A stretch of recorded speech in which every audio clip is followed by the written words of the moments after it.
यशोदानंदन व्रज जन रंजना यमुना तीरा वनचारी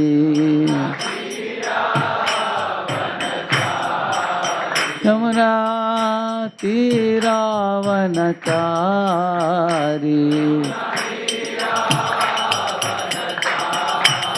जय राधा माधवा कुंद बिहारी कुंद जय गोपी जना वल्लभा गिरिवरधारी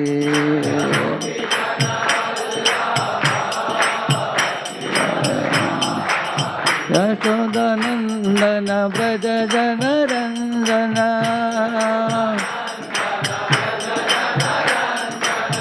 यमुना तीरा वनचारी यमुना तीरा वनचारी हरे कृष्णा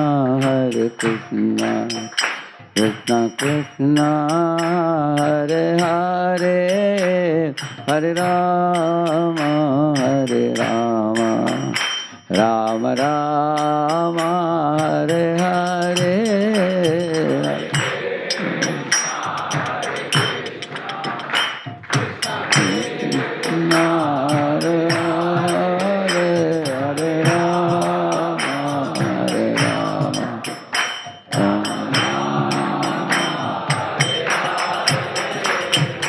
हरे कृष्णा कृष्णा कृष्णा हरे हरे हरे राम राम राम हरे हरे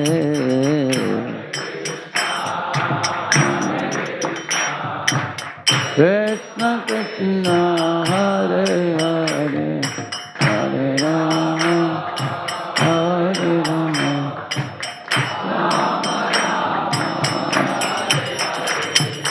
हरे कृष्णा कृष्णा कृष्णा हरे हरे हरे राम राम राम हरे हरे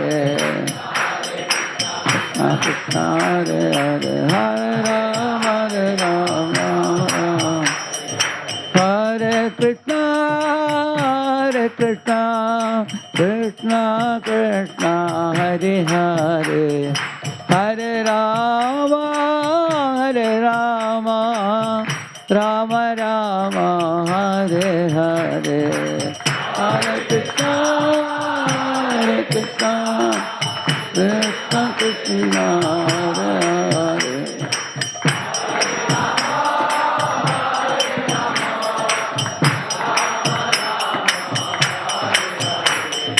हरे कृष्णा कृष्णा हरे हरे हरे राम राम हरे हरे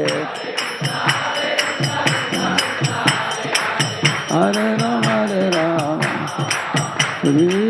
बोल हरि बोल हरि बोल हरि बोल हरि बोल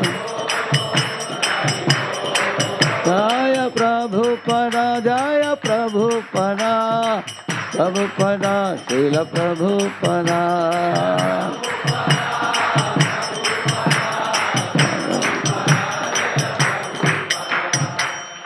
जय श्री श्री राधा गोपीनाथ ललिता विशाखा की श्री श्री गिरधारी गोपाल की श्री श्री गौर निताई की श्री ल प्रभुपाद की समावेत गौर भक्त वृंद की कलियुग पावन हरिनाम संकीर्तन की निताय गौर प्रेमानंदी हरि हरि बोल। ओम अज्ञानतिमिरन्धस्य ज्ञानाञ्जनशलाकया चक्षुरुन्मीलितं येन तस्मै श्रीगुरवे नमः। श्रीचैतन्यमनोभीष्टं स्थापितं येन भूतले Swayam Rupa Kada Mahyam Dadati Swapadantikam Vandeham Shri Guru Hushiyuta Padakamalam Shri Gurun Vaishnavamscha Shri Rupam Sagrajatam Sahagana Raghunathanvitam Tam Sajivam Sadvaitam Savadutam Parijana Sahitam Krishna Chaitanya Devam Shri Radha Krishna Padan Sahagana Lalita Shri Vishakhanvitamscha Namo Vishnu Padaya Krishna Pristhaya Bhutale Shrimate Bhakti Vedanta Swamin Niti Namine Namaste Saraswate Deve Gauravani Pracharine Nirvishesha Shunyavadi Paschatya Deshatarine Vancha Kalpatarubhyascha Kripa Sindhubhya Evacha Patitanam Pavanebhyo Vaishnavebhyo Namo Namaha Jai Sri Krishna Chaitanya Prabhu Nityananda Shri Advaita Gadadhara Srivasadi Gaura Bhakta Vrinda Hare Krishna Krishna Krishna Hare Hare Hare Rama Rama Rama Hare Hare. Welcome all of you for the Prerana Festival this month. Very surprising to see so many of you even on a very heavy rainy day. I was telling the organizers that I am very pleasantly surprised. Generally in Bombay the rainy season has very heavy rains. You all have taken the time out evening to come. Thank you very much. This topic of staying calm and staying strong is a very vital topic, especially all the more now in the current times. Due to the very challenging situations all across the globe from various fronts. 9 million people have been laid off from jobs from the IT companies, but 11 million IT jobs with people of knowledge with AI have come in, which means from one point of view, 9 million people are laid off, but 11 million jobs are coming. It's not that jobs are not there. Those people who keep abreast of the times, they are getting jobs also. Correct, no? So, but it can be shocking to some people, sudden change. Just like in my generation in those days when people switched from writing accounts notebook to tally software, when they had to move to computer, it was people don't like change. But people see the old things becoming obsolete and new things coming out. So, all through the world has been facing challenges in terms of wars in different places, tense situations.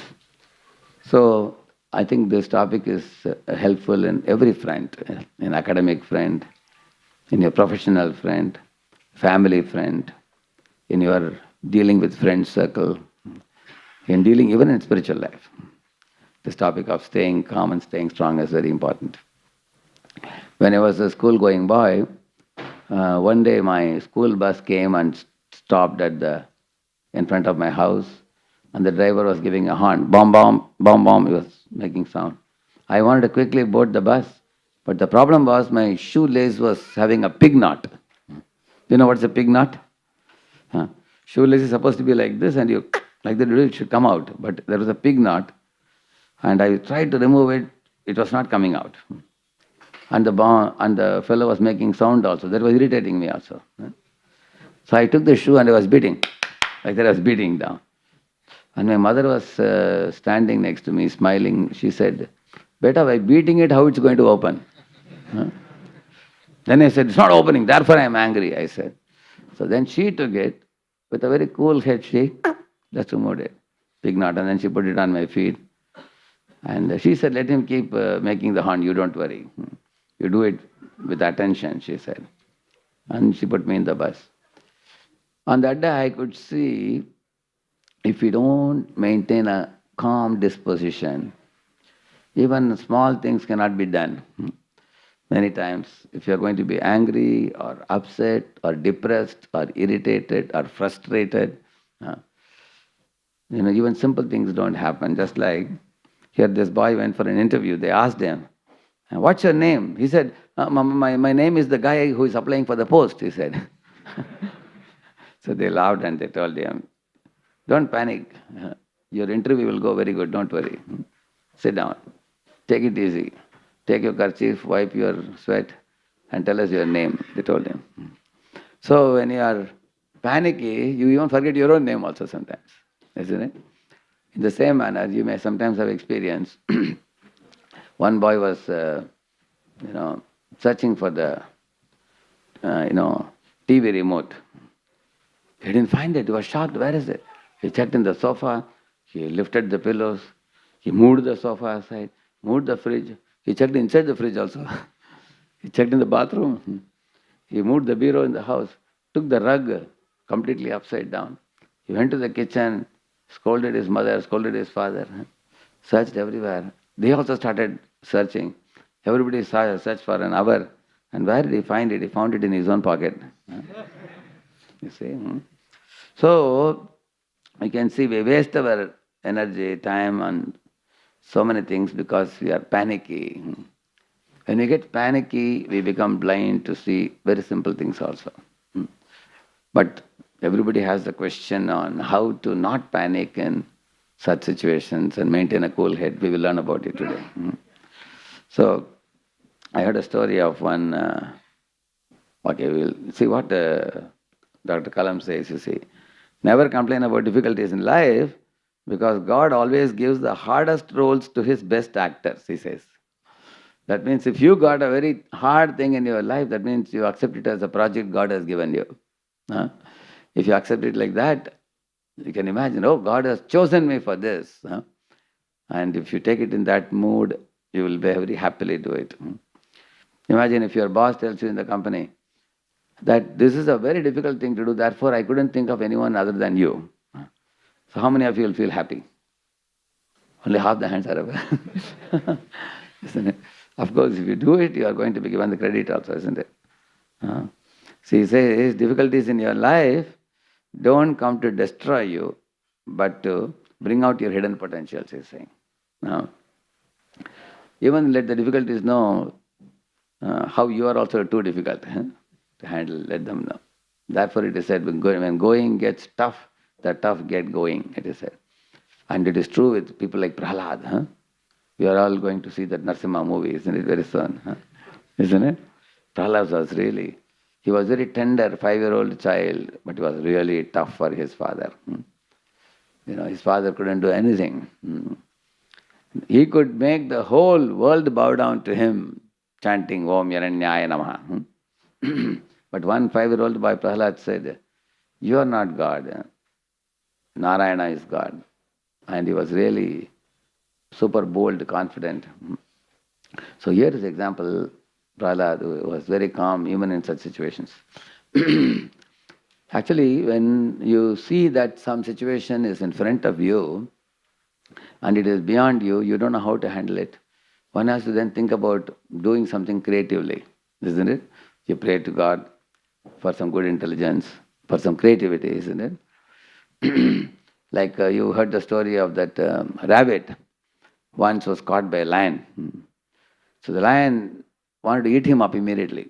But the rabbit said, "Sir, please let me go to my home and say bye-bye to my relatives and come back. By 1 o'clock I'll be back," he said. But then he returned back at 2 o'clock. So the lion became angry. He said, "Hey, you said you'll be back at 1, why are you back at 2?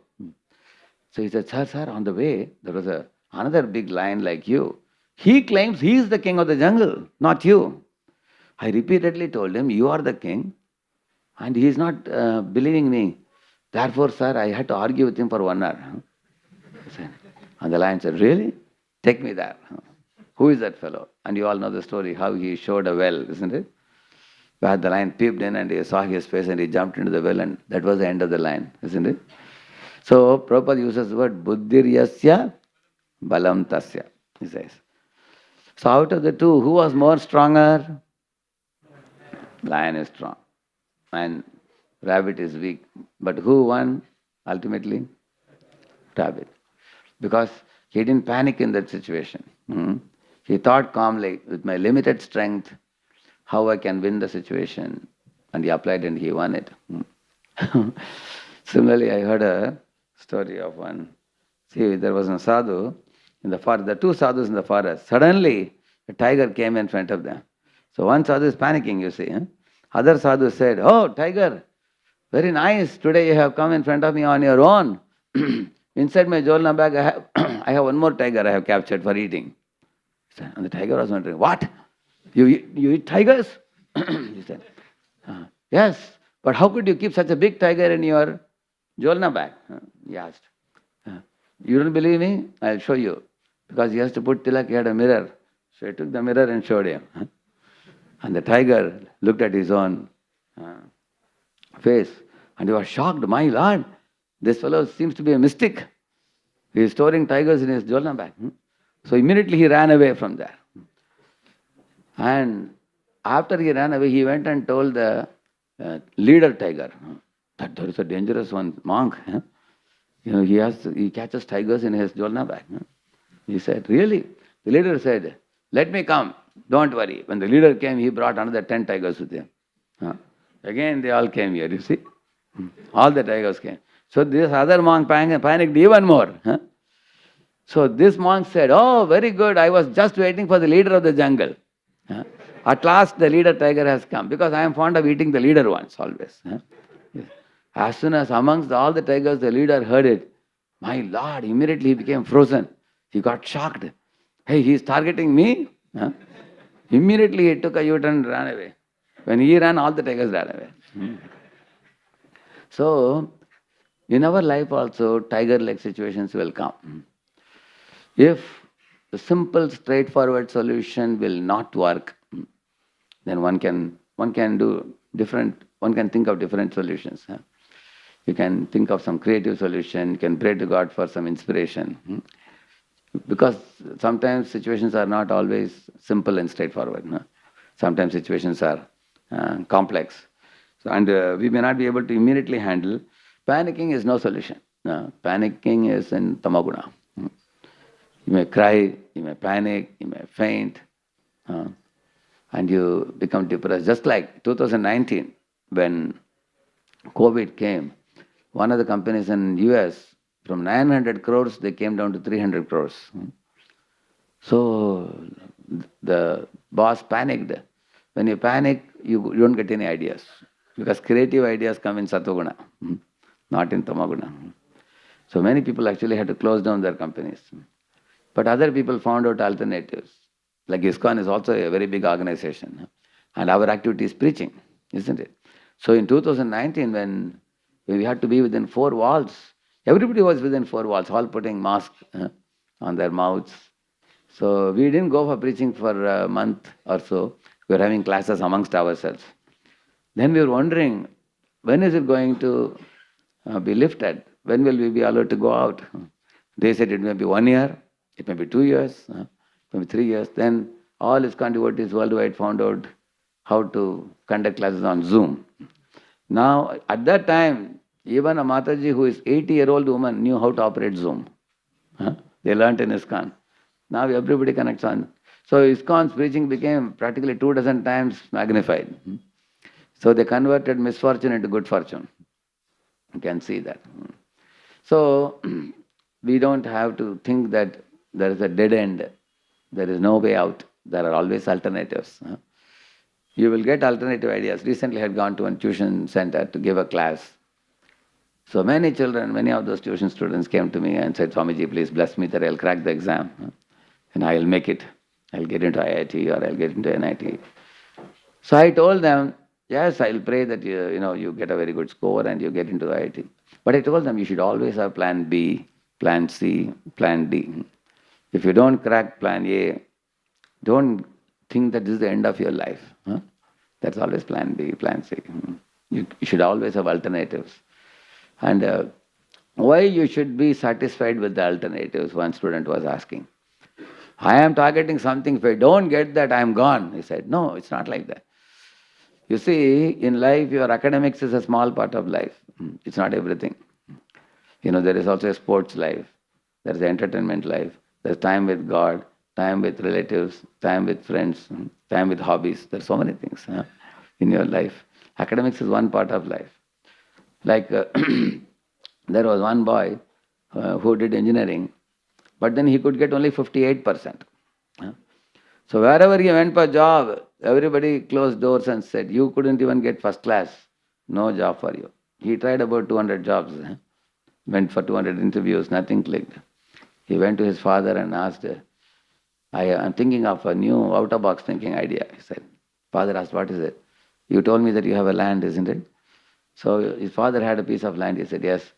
So help me with some money. And then he built a house with 10 houses, two houses in one floor.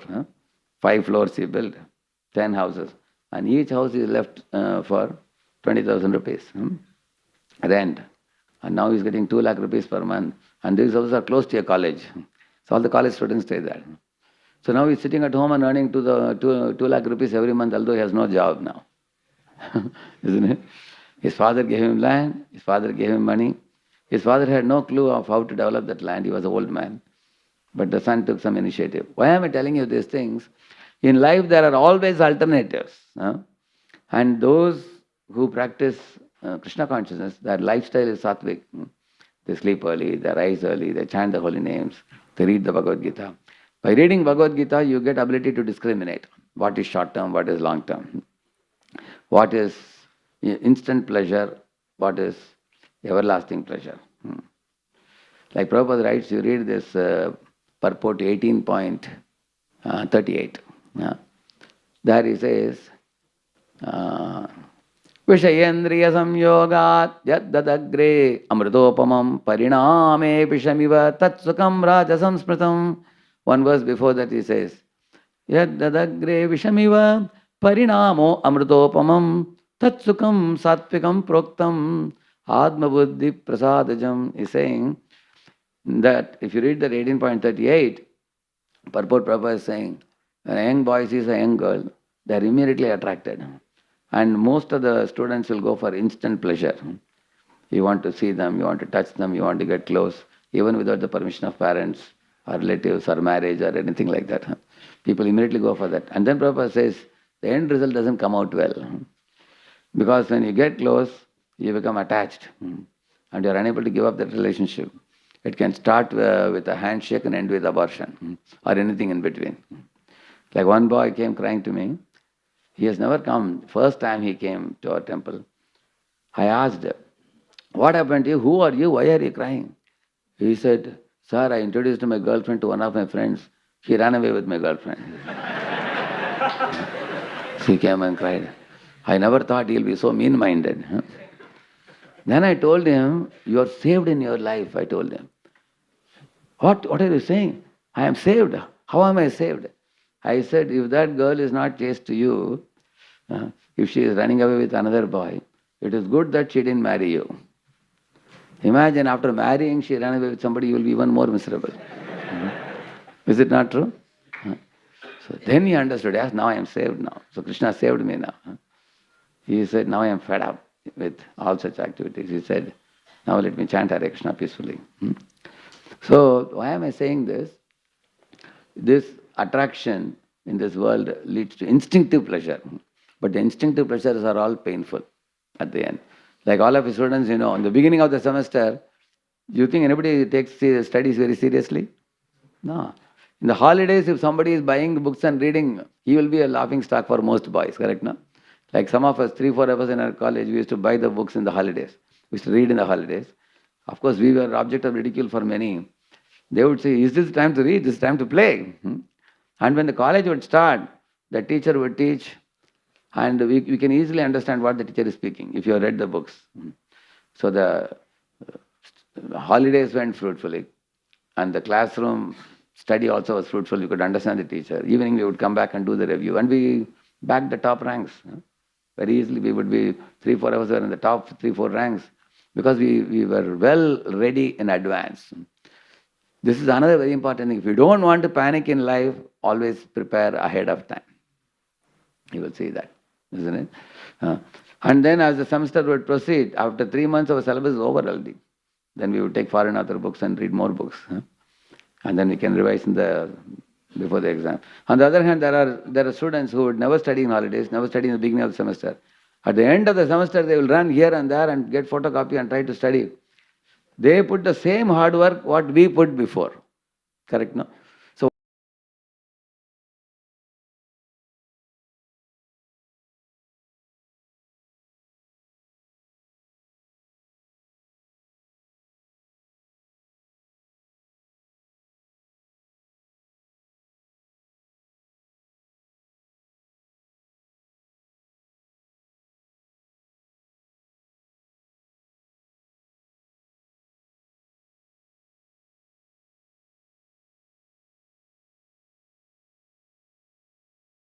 Vyam putraka yena sattvam shuddhyet yasmat brahma saukyam tvanantam. In the Bhagavatam it is said, those who are spiritualists are always well ahead of time and they know the long-term consequences. Like for example, when you get a wound in the knee, you apply a tincture. As soon as you keep tincture, is it very cooling? Initially it is burning. People say like that, but immediately it will be cooling after that. Similarly, sattvic activities are all painful in the beginning, but they lead to everlasting happiness later on.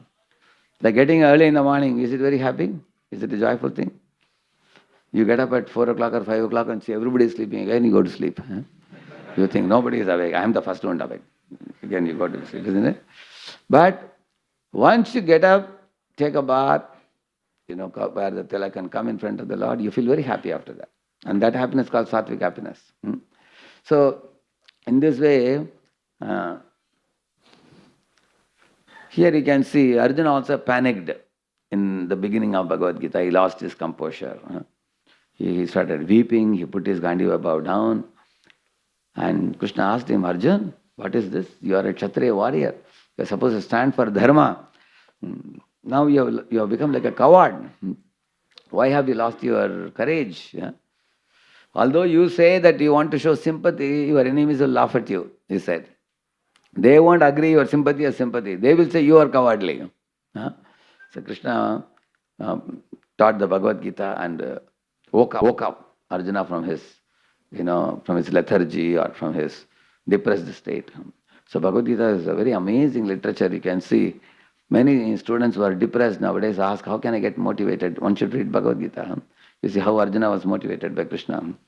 So, if one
we started feeling some suffocation.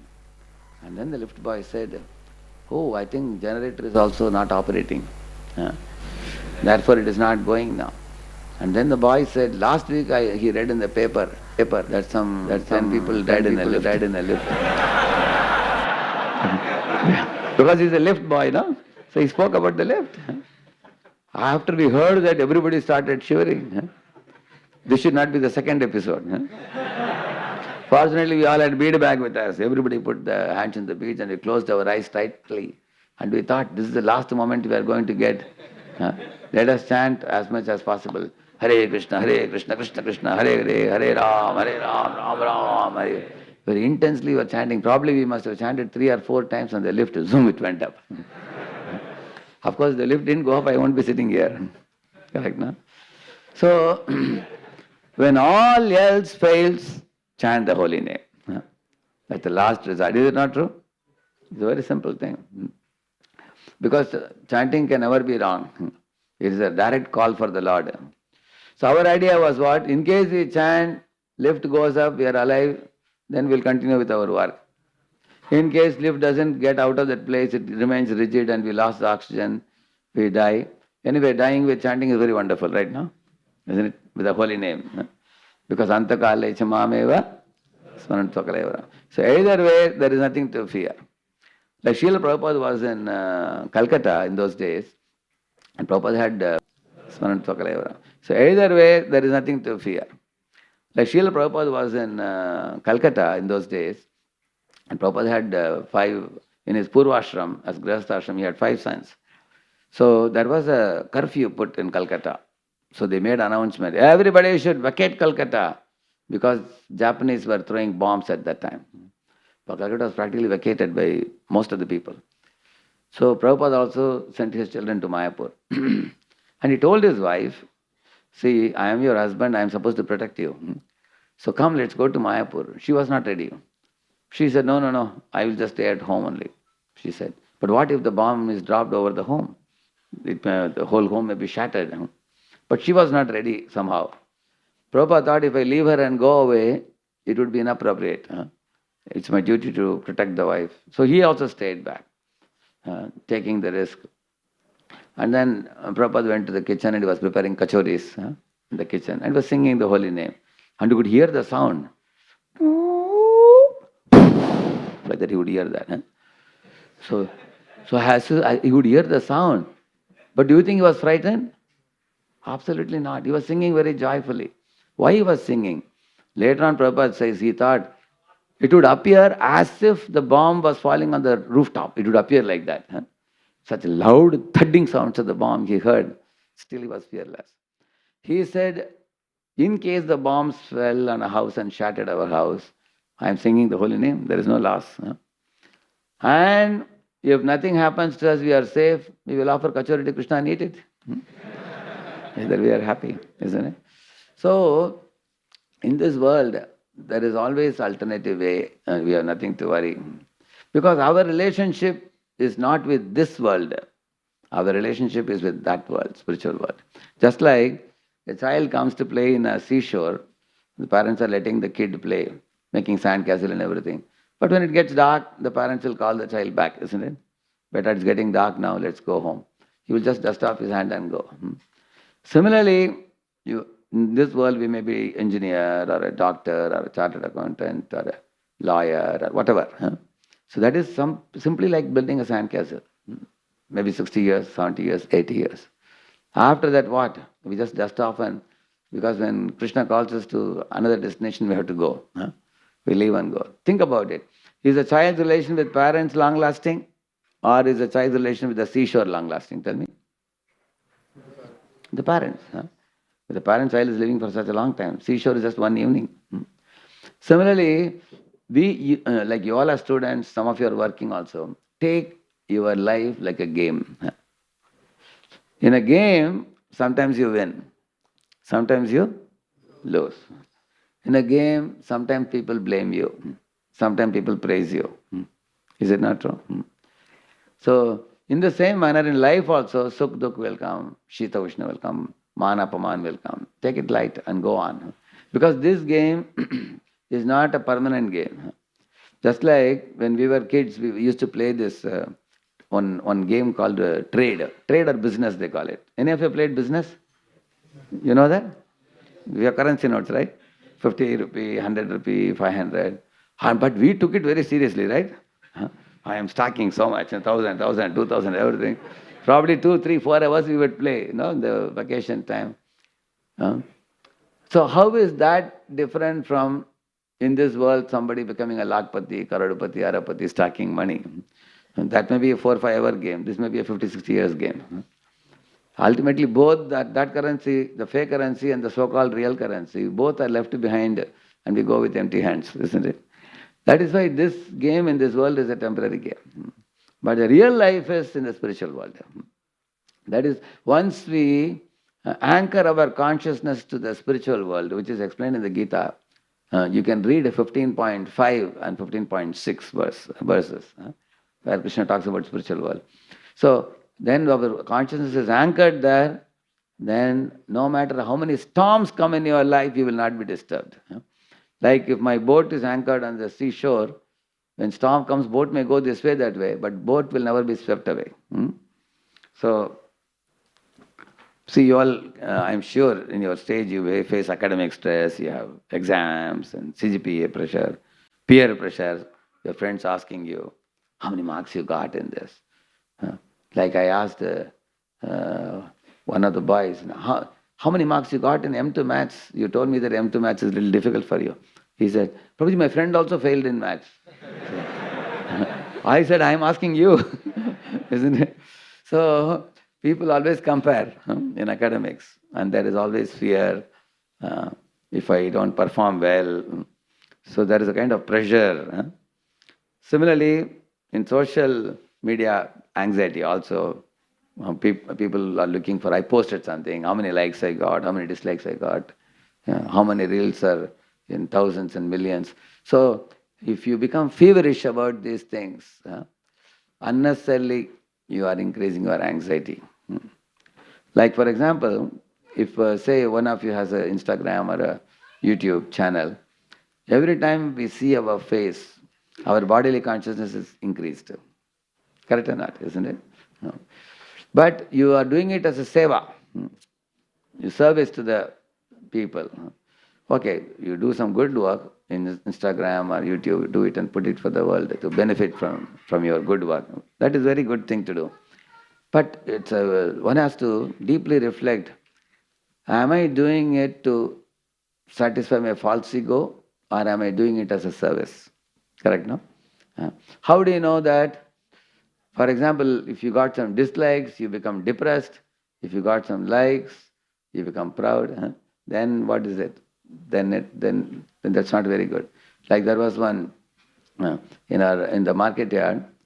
There was one fellow who had a very big shop, grocer, a donor. So once I had gone to his shop. So as soon as he saw me, he said, Swamiji, you came at the right time. Thank you so much. I am so happy seeing you. Please come. He gave me a seat and everything. Because he had just gone to the doctor the day before. And doctor said his blood pressure is very high. Doctor said, you have to take care of yourself. So doctor told me my BP is high. Anytime I can get heart problem, heart attack. So after seeing you, I am feeling more confident that I will live for a long time. I was very happy. Then while sitting in his shop, I saw there was one small TV in front of him which was showing the share market situation. It was going up and down. So then I looked at that and said, sir, why have you put this TV in front of you? Because when share market goes up, your blood pressure is also going up, along with that. So it's because that is directly affecting his mindset, correct or not? Because he has put a lot of crores of rupees in shares. And every time he sees the market situation, I said, leave it all to your sons. Your sons are grown up now, you are already 70. I will teach you chanting Hare Krishna, come. You chant Hare Krishna, go back to Godhead. Why do you take business tension? You have 2, 3 sons available. He said, no, they are all not mature. I have to guide them. You guide them, share market, let them see. You don't see it. Otherwise, you have a BP problem now. So you can see, people take this small life, which is like a frog in the well, like life. Kopamanduk, we call it. This life is all in all, correct, no? For that businessman, money making and flourishing in his economy, that is his goal of life, correct, no? Similarly, students think academics is everything for me. If I make it, I will live. If I don't crack that exam, I will die. Maybe recently you must have seen that NEET exam. You heard that news? So many students are committing suicide. Very horrible it is. Because they have been given a wrong picture about life, as if academic success is everything. Uh, so our Krishna conscious movement gives so many alternatives. For example, there are many students, like in one of the NITs, they were doing this Ram Navami festival. I was very happy. They are conducting Ram Navami, very wonderful. They told morning 11 o'clock the professors celebrate. There only 4 or 5 professors come. They put one Sitaram picture, they offer some flowers, and they thank Lord Rama. Then I asked, when is the actual festival? They said, actual festival is with students in the evening. There will be 1,000 students, they said. Wonderful, what are you all doing? What are they doing? They put Rama's picture on the stage and they have DJ dancing. And they put some Bollywood music. And boys and girls are dancing. After that, you break all regulative principles. You drink, you smoke. That is their Ram Navami. So, you will see that on the other hand, in ISKCON also we dance in the Kirtan. But here there is a very strict, pure culture, you have seen that. No illicit sex, no meat eating, no gambling, no intoxication. So Srila Prabhupada, sticking to the Srimad Bhagavatam, he taught these principles, how to become truly happy. You don't become happy by dancing in DJ and eating meat and drinking wine and roaming with the different girls for illicit sex. That's not life which is going to make anyone happy. And we have seen what is the outcome of that.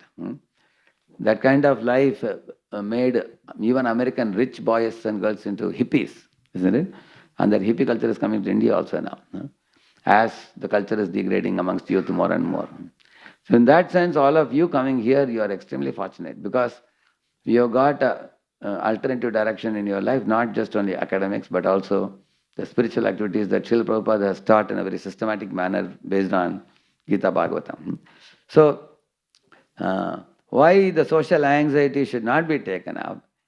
The social anxiety is because of Dehatma Buddhi, we call it in Sanskrit. Dehatma Buddhi means considering ourselves to be the center of the world. Everything is revolving around us. Just think about it. That's what everybody thinks. Whereas the Bhagavatam teaches us everything is revolving around one supreme controller, one supreme Lord. I was just hearing Srila Prabhupada, he was saying, even if you are working in a 100-story building, you may be very proud, I am working in this office. But when you fly in a plane, what is the size of that building? It's like a matchbox. And when you fly in a rocket, up, even the earth is like a dot. How insignificant we must be in the vastness of the space of the universe and these galaxies. So, therefore, there are two pictures. One is a frog in the well picture, another one is a broad picture. So, studying the Gita gives the broad picture.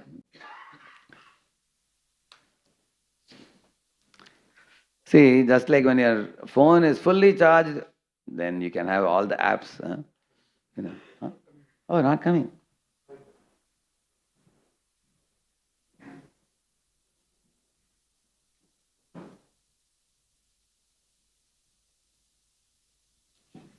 Here it's connected.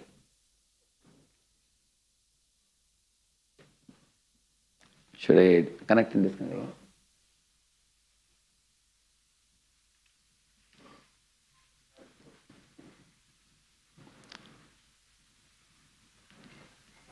I will put like this.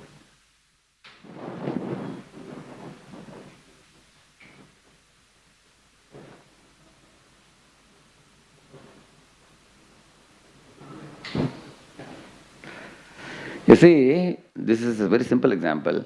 If your phone is fully charged, WhatsApp, Instagram, Zoom, YouTube, everything you can use very nicely. But then when the battery drains, you know what happens. Similarly, our body and brain are also like the tools, you see. When you have internal recharge regularly, then the spiritual strength and mental peace when we have, then we function very well. Otherwise we crash. So one of the intelligent things that youngsters can do is to conserve your energies. Because how do you conserve your energy? For example, when you become angry, one doctor says that when you become very angry with somebody, it's equivalent to running 5 miles distance. That much energy is expended. Similarly, lust, anger, greed, all these things, they drain our energy completely. So, on the other hand, when you do pranayam, when you do yogasanas, when you do chanting Hare Krishna, you develop patience, you develop tolerance, you conserve your energies. Like here is an example, you see. You see, false ego reacts to criticism and praise, you see. And here I have shown in the pictures different type of reactive behaviors.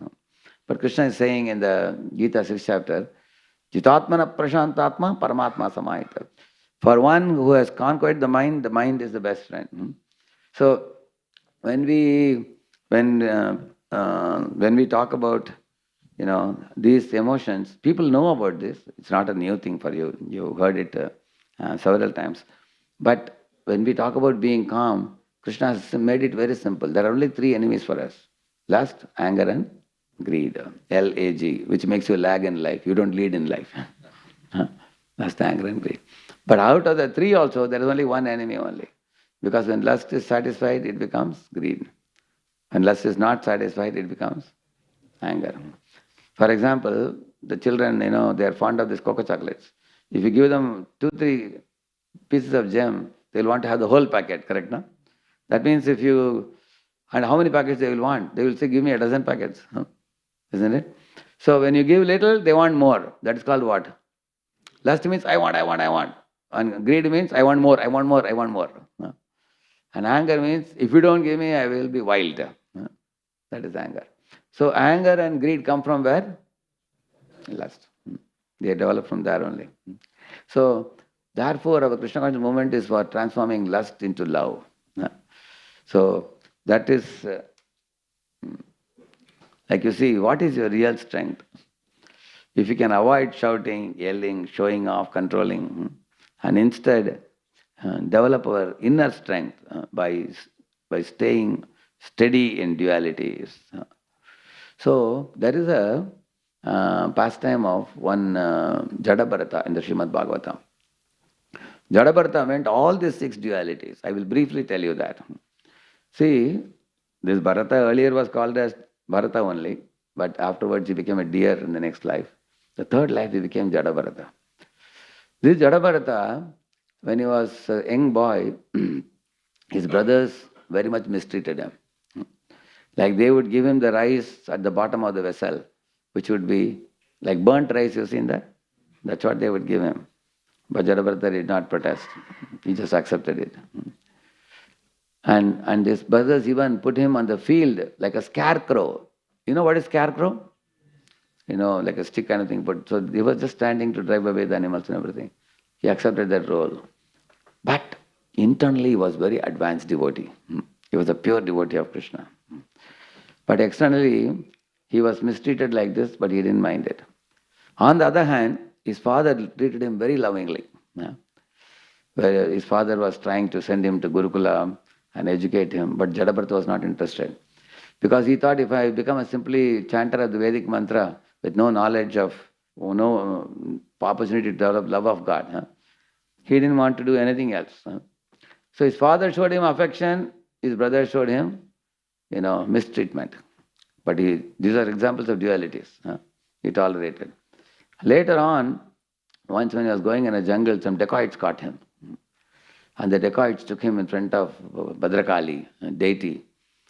And they bathed him, dressed him in silk, put chandan, kumkum and everything, and put garland on him, fed him with a big feast. And after he ate everything, then they put him on the bali peat and they took the chopper on their hand to cut off his head.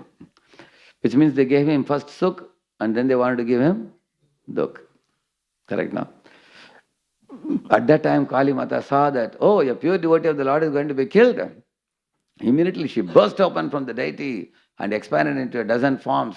With shrilling laughter, she took the chopper and cut off the heads of all the thieves.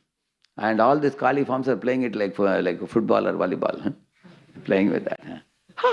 Like they're laughing like this. Yeah. And then Jadabharata just got up and walked away. By Lord Krishna's inspiration, Kali acted like that. And he was protected. So here, first he was given sukh, then he was given dukh, but he didn't mind it. And then he was walking in the jungle. There was one king who was taken in a palanquin. His name is Rahugana. Very good king, pious king. He was going to one Kapilashrama for hearing some Srimad Bhagavatam. Going for a good activity. 4 fellows were lifting his palanquin. They were finding it a little difficult to lift. They were looking for an alternative fellow, substitute fellow. And then I found a Jadabharata. Jadabharata was atakata, very well built. Huh? So they went, hey, come here, they called him. And they engaged him in lifting the palanquin. Jadabharata accepted. See, the point is what? Jadabharata was such an exalted devotee. Whatever came his way, he accepted. He didn't protest, he didn't deny. Internally, he practiced devotional service and pure Vaishnava, pure devotee. He was lifting. But then while walking, there were ants on the way. He didn't want to put his foot on the ants.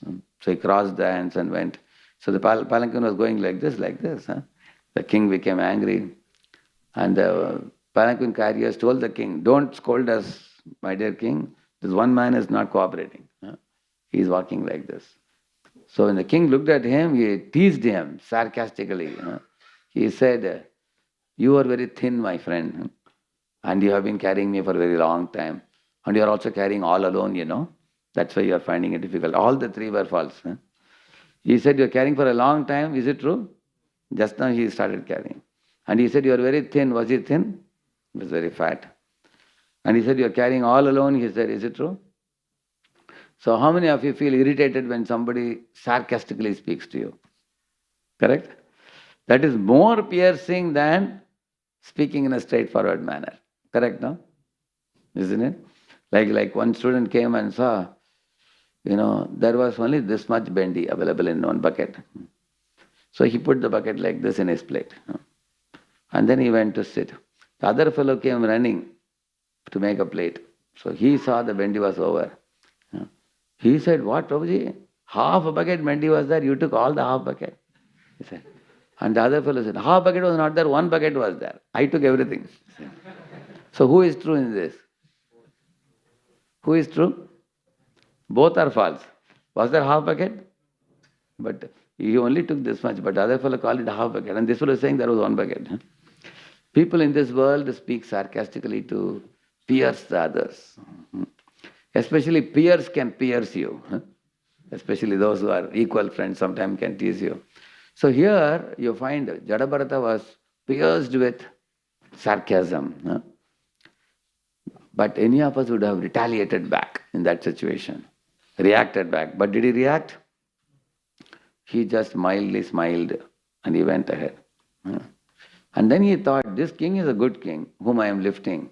He is actually a pious king and he is ruling the world. And the king was telling him, when the king saw that this fellow is smiling and then going on, he became more angry now. Now the king became angry.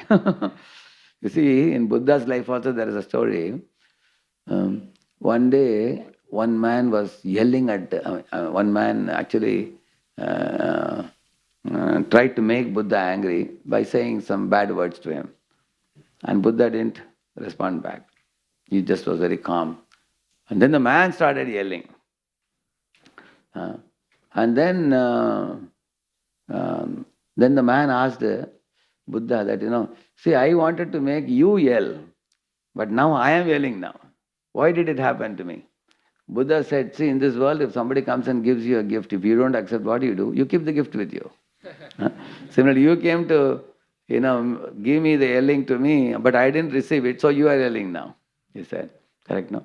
Same thing happened with Jadabharata. When Rahugana wanted to tease him and make him angry, could he make him angry? No. Rather, he became angry himself. At that time, he told him, I can punish you like Yamaraj punishes, the sinful living entities. Like that he said. At that time, Jadabharata said, and he said, sir, you are calling me as thin. The soul is neither thin nor fat. He started speaking philosophy. When Rahugana heard it, my Lord, he was shocked. He is an exalted soul. He immediately got off from the palanquin, fell at his feet and accepted him as a guru. Which means first he gave him apaman, then he gave him man. Both he gave him. So he got Shita Ushna, Sukha Dukkha, Man Apaman. Shita Ushna is at the bodily level. Sometimes our body wants mrudutvam, but we get katinatvam. Sometimes you want a cushion bed to sleep on, you only get a chatai to sleep. But you have to tolerate. Similarly, sometimes you want hot water, there is no hot water available. You have to take bath in cold water, correct? No? These are all comfort, discomfort for the body. Similarly, for the mind also there is pleasure and pain, isn't it? One day one devotee saw, morning they had made only poha they had made. You know poha? He said, that's all. Breakfast is very simple. I thought there will be uttapa. There's only poha.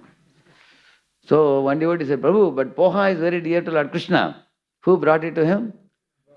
Sudama. Krishna liked it or not? So as soon as the devotee said it, this devotee immediately remembered the past time. He said, yes, Prabhu, now I like poha very much now. So we should accept whatever Lord arranges in a day.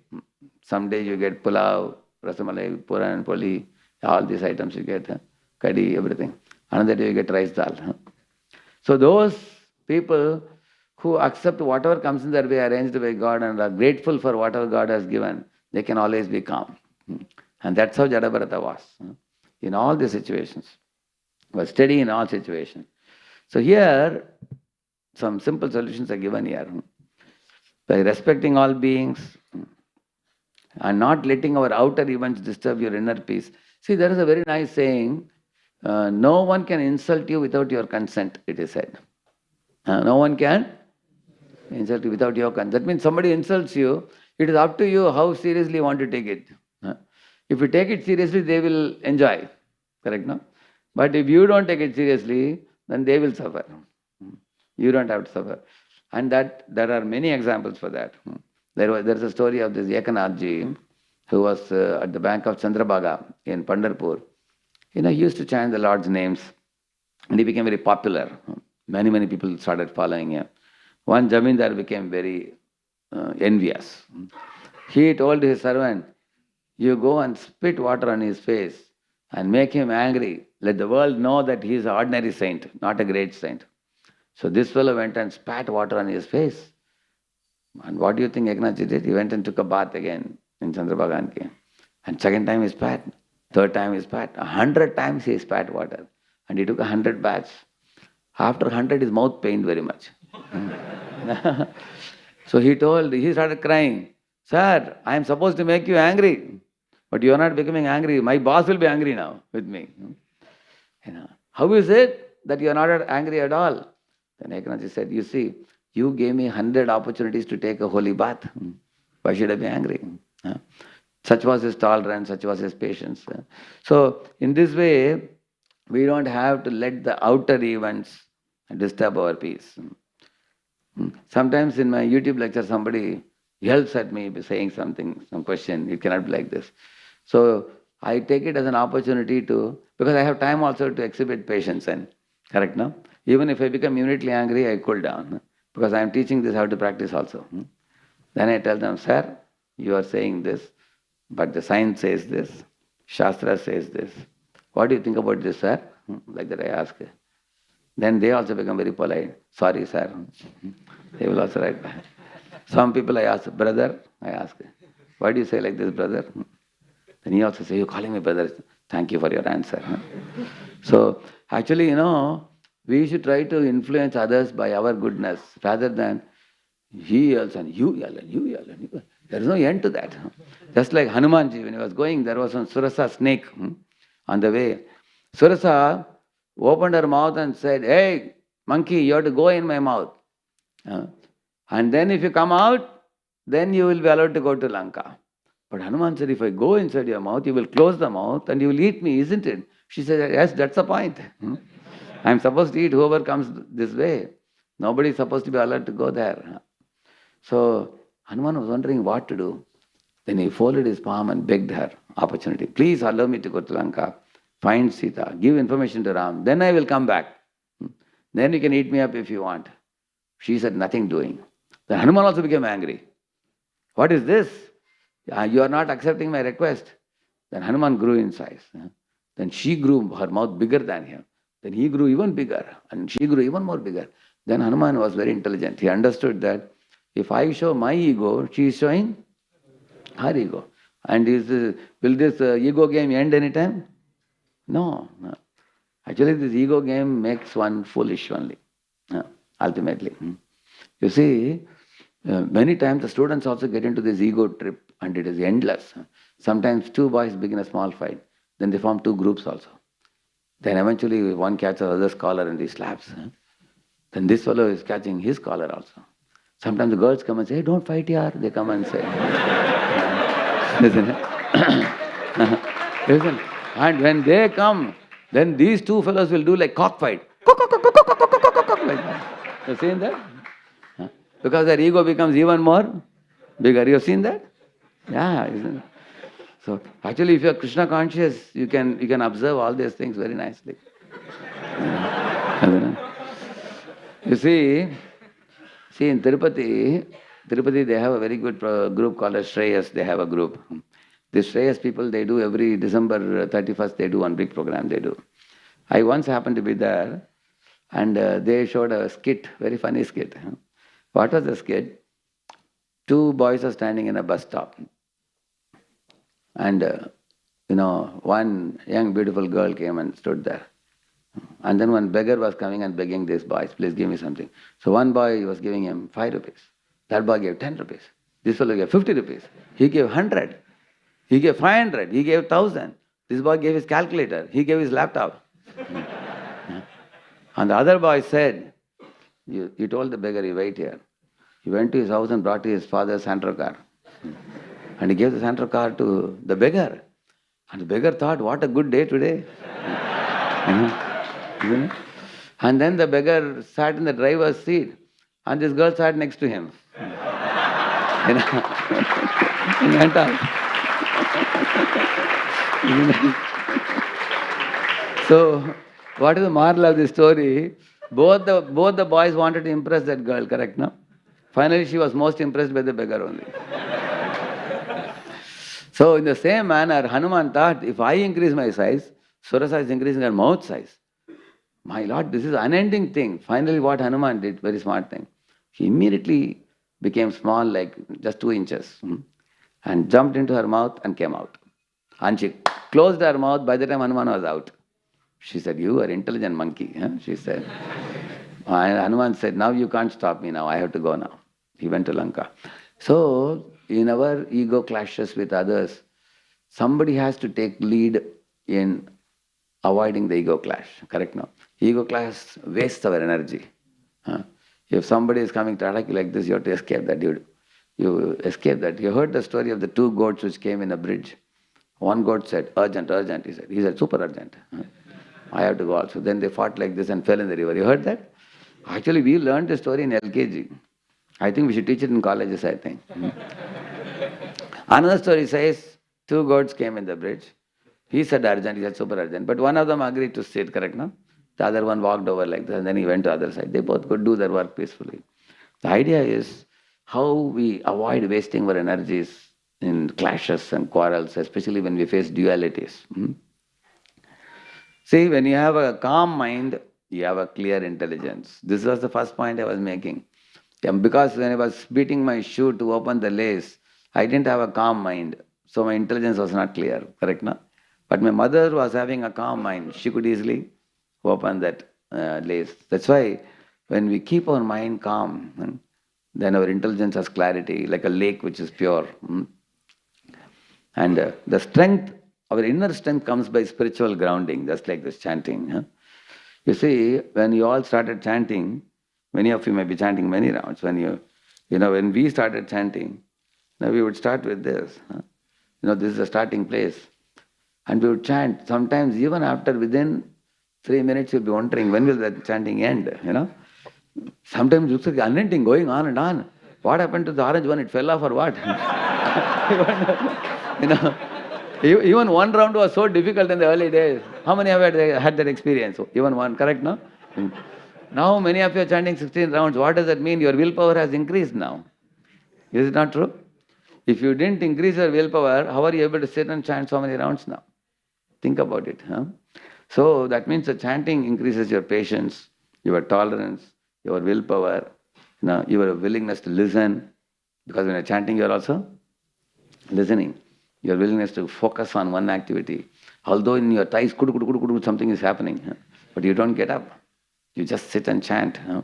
And that is how, by paying attention to the sound vibration of the Lord's name, you don't even know you are making light years of progress in your inner strength. Then when the inner strength is built, then you will be able to say, yes to Krishna, no to Maya. One will get that ability. What to pick, what to drop, what is long-term benefit, what is short-term benefit. One can clearly see that. So, your daily sadhana is your inner armor. So, okay, why do we panic? Now this question comes, why do we panic? See, we over-identify with the external temporary situation. That's a problem. Like one man brought his Mercedes-Benz car to a shopping mall and he parked it outside and he went in to buy something. When he came back, he saw some young boys were playing cricket and one of the balls went and hit the glass of the car. Pat! Immediately he came running, look at his face. Oh, my glass is broken. He was like wild on the boys. He wanted to beat up the boys. But then he saw the Mercedes-Benz which was standing. There were two Mercedes-Benz which both were brown color. And the one in which glass was broken was not his car. When he checked the number, he found out number of the car was different. Immediately there was a smile on his face. Thank God it's not my car. So initially he was like, his heart was broken and now he is smiling. And both are due to what? Attachment to the car. He was identifying with the car. He was thinking, aham car. I am my car. Correct, no? To think I am the car is called ahankar. Such people, when they go in their car, they'll say, hey, rickshaw, move aside. Because they think that fellow is rickshaw and I am Mercedes. They think like that. Neither are you Mercedes, nor is he rickshaw. You are Mercedes driver. He is rickshaw driver. One should know the difference. So that is one of the reasons why we all very much suffer many times in dualities. Because the situations are temporary only, but we take it as everything. Identification with the body.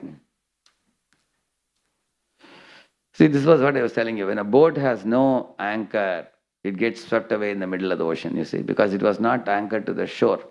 So Krishna says that, what is that verse? Vayur navam vambasi, he says in the Bhagavad Gita, he says that, Indriyanam hi charatam janmano anuvidiyate tadasya harati prajnam vayur namam vambasi. He says, even one of the roaming senses can take our mind away, distractions, or egoistic response, or all those things are due to not anchoring. Anchoring in what? These are the things we have to anchor in, you see. One of the first things that we have to anchor ourselves is good association. Like when we had an experience, when I was in IIT Bombay, Devamrit Prabhu used to come in those days, 1991. Me, Gauranga Prabhu and all used to attend the program. We saw that the behavior of these Krishna devotees is much different from behavior of the people in the outside world. Like in the people in the outside world generally would think about themselves and come to us for some favors. But when we saw him, we saw that he talks about us only. He hardly talks about himself. And also we saw their humility, his sacrifice, his kindness, his smile, and his joy. So we were like amazed. They looked like from some other planet, like Vishnudutas. And later on I found in Prabhupada's purports that Krishna devotees are also like Vishnudutas. Only difference is we have two hands only, that's all. In the spiritual world, Vaikuntavasis have 4 hands. Devotees should be seen like Vishnudutas. Why? Because Vishnudutas wear tilak, correct, no? They wear tilak on their 12 parts of the body. And they always speak about Lord Krishna. They always think of welfare of the other living beings. They don't carry any malice for any creature. They see all living beings as part and parcel of God. And they eat only pure prasadam. They don't indulge in nasty activities. So even in this world, the devotees of God live like the devotees live in Vaikuntha, correct or not? Then what is wrong in considering them Vishnudutas? Like that Prabhupada writes in one of the purports in the Bhagavatam. So what we observed is, after we saw him speaking in a certain way, then when we deal with new people, we also spoke in a similar way. Because we become influenced by good association. Just like when Lord Krishna was taking the shank in the entrance to Dwaraka and he blew the shank. He blew, at that time the white shank became pink color because Krishna's lips were touching it. Similarly, association has such an effect. when we come in good association, the good things will brush with us. So we feel calm. Like I come to meet Radha Gopinath Prabhu, here, Shyamanand Prabhu. Many of my seniors, I take association when I come here. Oh, I can forget all my stress and tension and problems, everything. Because such maturity, such depth, such a cheerfulness they carry with them. So you begin the day with morning calm challenge. What is it? This is one good challenge, you all can take it. Keep the phone in your locker till 9 o'clock. How many of you can accept this challenge? There are at least 25, 30 hands up. Okay, good. You see, one boy was asking his friend, "Are guts ho to liquor ka bottle pakad kar dikhao," he said. His friend told him, "Agar tumko guts ho to bead bag pakad kar dikhao." Right. So his friend was telling, "Agar guts ho to cigarette pakad kar dikhao." He said, "Tumko guts ho to 4 baje उठ कर दिखाओ." तुम सोने के लिए जाते हो 4 बजे. Correct, na? So they have guts for doing nasty things. We have guts for doing the right things. Correct, no? So this also requires guts. Is it not true? Like somebody says, "Prabhu, I don't touch my smartphone till 9 a.m. I am a great Vairagi. And I renounce my smartphone one day in a week." It's very great credit now.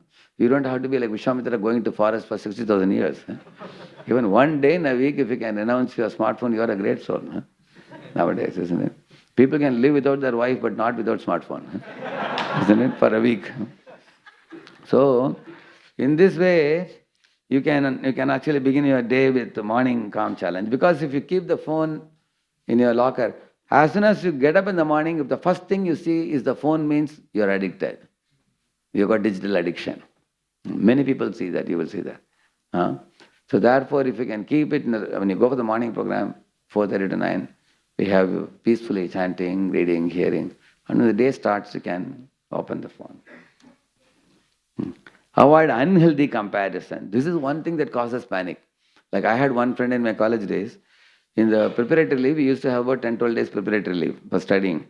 You know what this fellow will do? He will go around asking everybody, out of 8 units, how many are over? He will come and tell me, "Hey, he has finished 7 units. And I will tell him, I have finished only 5. So he will create tension for me also, for him also. He will go around comparing what he has done, what he has done. So don't make unhealthy comparison. Whatever you can do your best. Like for example, 4 type of work you can do. First is hard work, which everybody is doing. And second one is smart work. What is smart work? Out of box thinking. Correct. If you think of an alternative idea, that would make your hard work more easy. You have seen that crow who brought the stones and pebbles to put in a water jug, so that water level will rise. Because if crow would go inside, you cannot come out. So he is considered a very intelligent crow, correct? But he is a hard-working crow. You agree?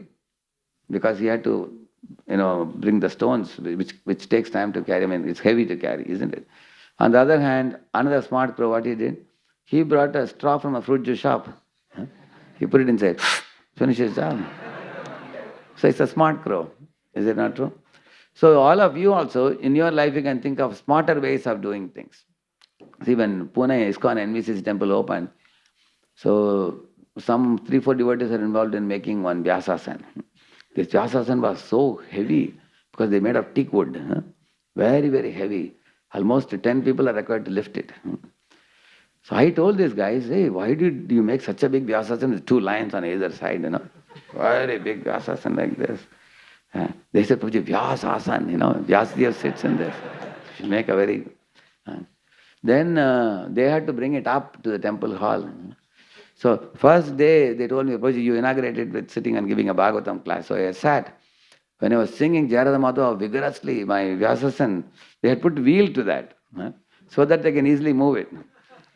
And the wheel took me to the other side there. Because that was a smart idea given by one devotee, that people are not required to lift Vyasasan. Just put a wheel, you can just move it.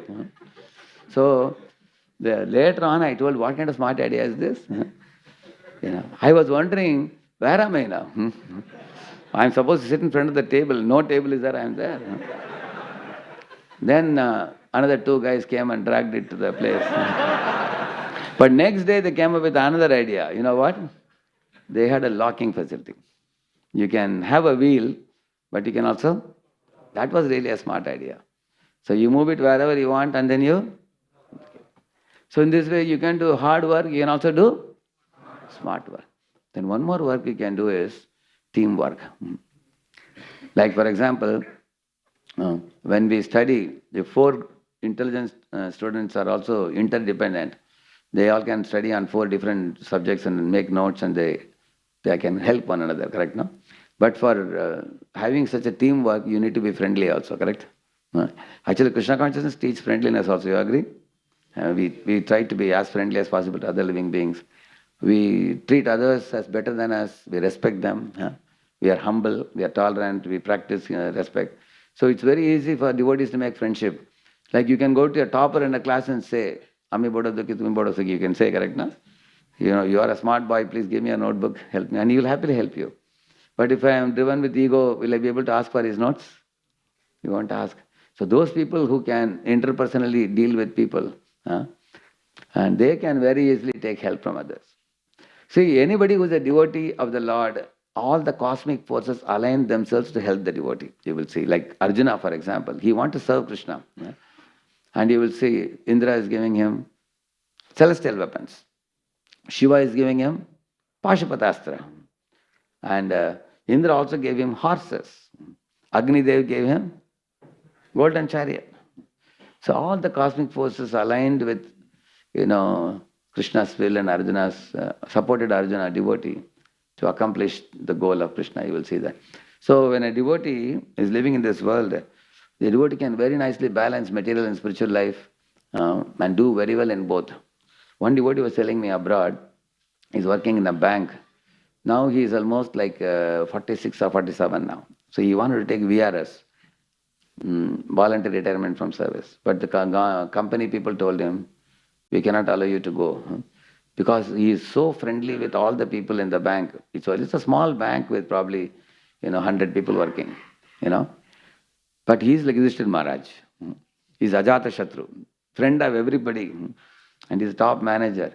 The company people told him, bank people told him, if you are not there, we don't know how will we run the bank. Now he is going only 1 hour in a day and he gets the same salary. And he is also running a ISKCON temple also. And he just, what do you think he does in 1 hour? He just goes and meets everybody, how are you, hi? He just makes friendly, he tells everybody to do the work. And then he can be Krishna conscious also. So the devotees of the Lord can make the best of both worlds very easily. I am seeing many grihasthas like that, very expertly. That's the third one, teamwork. And the fourth one is heart work. You know what is heart work? It's prayer. Like Hanuman had to go to Lanka and find Sita. He offered prayer to Ram. He offered prayer to Suryadev, his guru. He offered prayer to Vayu, his father. Offered prayer to Indra, the chief of the demigods. In this way, he got blessings of everybody. So as it is said, prayers go up, blessings come down. Correct, no? So one who receives blessings becomes very powerful also. Hanuman became blessed by, including Jambavan also. And then he accomplished the task very easily. So what are the 4 work I told you? Hard work, smart work, teamwork, hard work. Isn't it?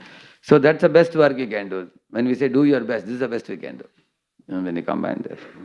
And then, so do your best and not leave the rest. Let Krishna do the rest. Because when you leave the rest, who does it? Krishna does it. Like you sow the seed, Krishna gives the rains. Correct, no? Yeah. See, digital fasting, I already told you. 1 hour a day with no gadgets. Gratitude journaling. This is a very important thing, this gratitude journaling. All of you ask yourself, how many of you have 2 eyes, 2 ears, 1 mouth and 2 hands, 2 legs? If you see like that, you should be grateful for a complete body which you got now, correct or not? There are people who are blind, people who are deaf, people who are lame. So you should be grateful for that. Then be grateful for your parents who have raised you from your childhood up to now, what you are now. You got your food, you got your clothing, you got your shelter. Is it not true? You got a good education. Then there are many people who are jobless, who are moneyless, penniless, foodless. You're getting all these things. Then you become grateful to your Guru and the Vaishnavas who have given you direction in life back home, back to Godhead.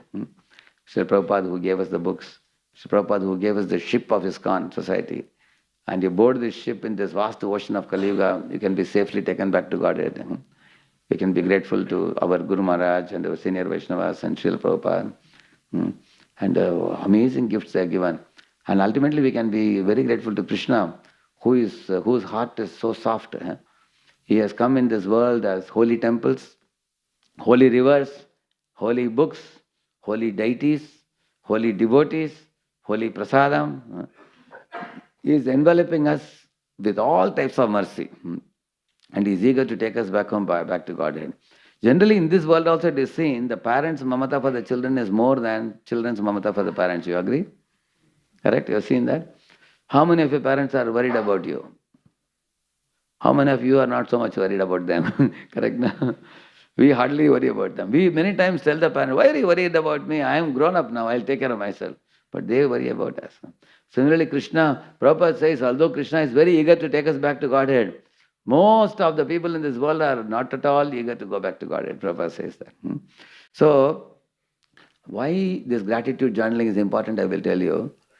Many of us, we hurt ourselves by thinking about what others have. Correct, no?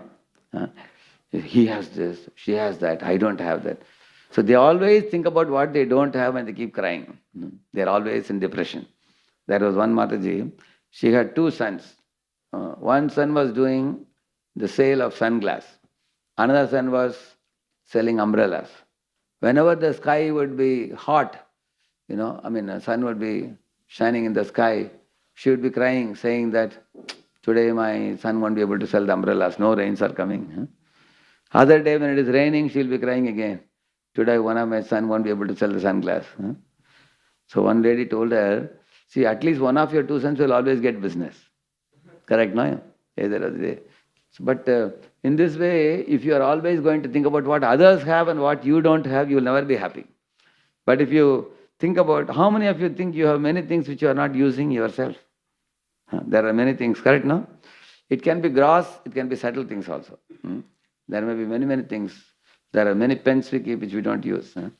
There are many talents which you have which are hidden, which you are not bringing out. You have not exercised it. So write gratitude journal. Responding calmly daily. Choose one moment to pause before reacting. See, this is one good habit we can do. If somebody says or does something that irritates us and makes us angry, immediately pause for a moment. Put pause button immediately. And chant 3 Mahamantras. Hare Krishna, Krishna Krishna, Hare Hare Ram, Ram Ram. Actually, if you give that pause for 3 Mahamantras pause, you get time to think. Otherwise, we may act without thinking and we will regret later. See, any of you don't have to raise the hand, but you think about it.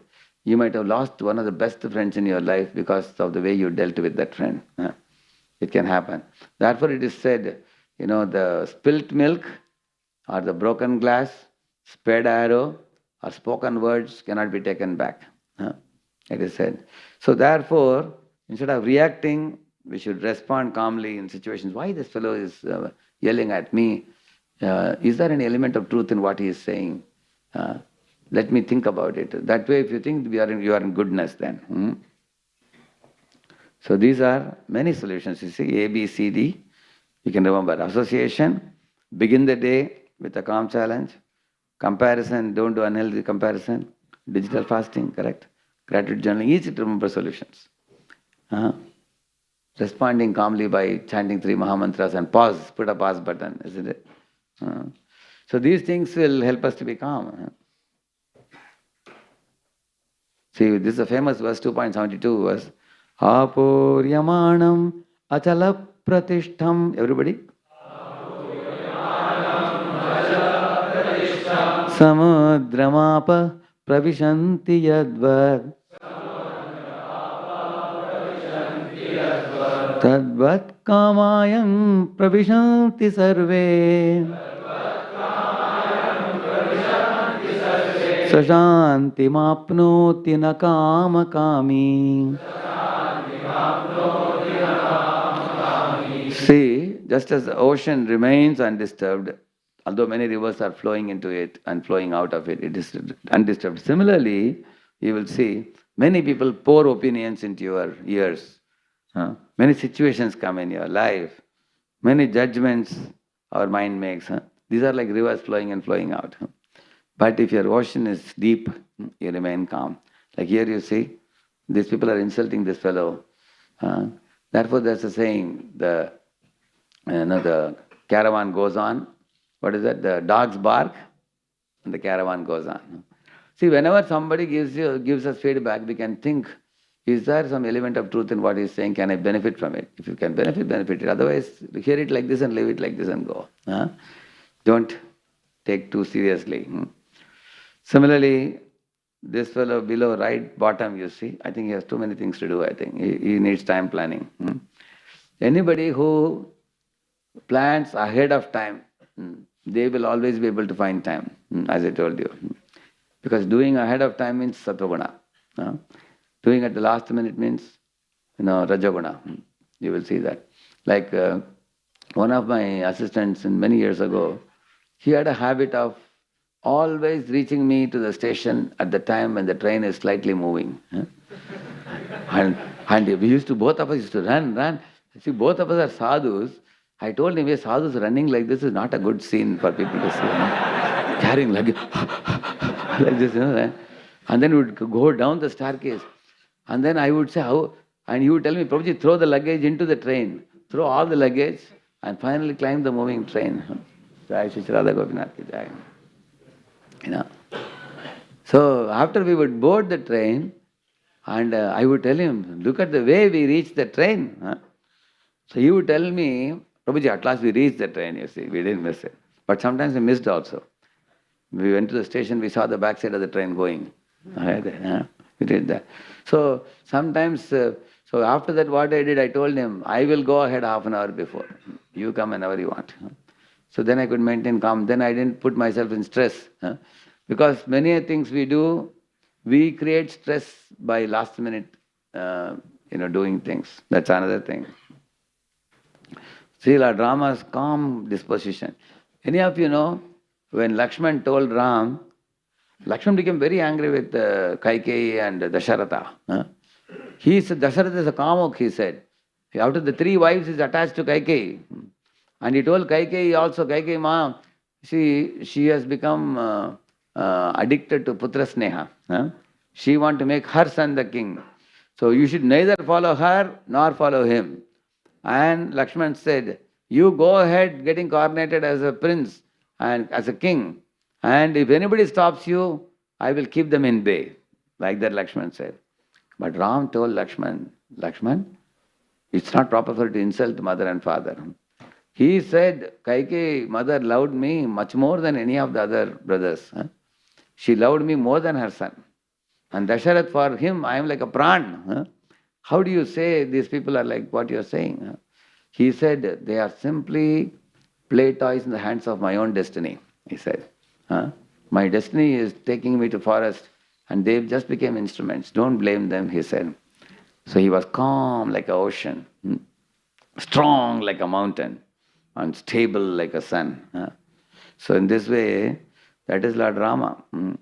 We can learn from Ram everything. All good character can be learned from Lord Rama. The last thing I'm going to conclude now. See, spiritual habits that build strength, you see. Daily japa builds determination. Actually, it builds determination. As I told you, patience, determination, everything comes. Resilience means agility.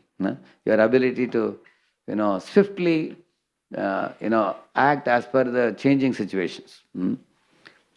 And reading Bhagavad Gita gives you spiritual intelligence by which you get discriminative power to make the choices.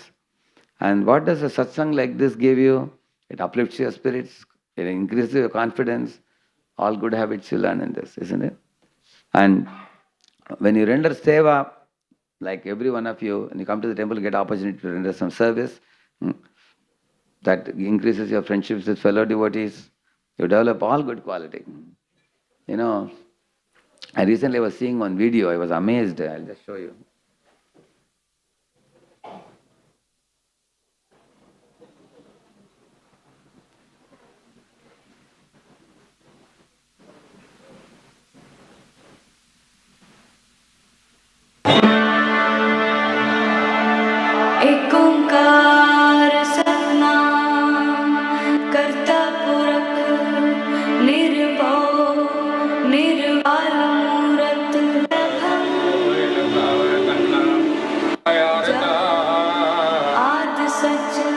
जुगाद सच है भी सच, नानक हो से भी सच।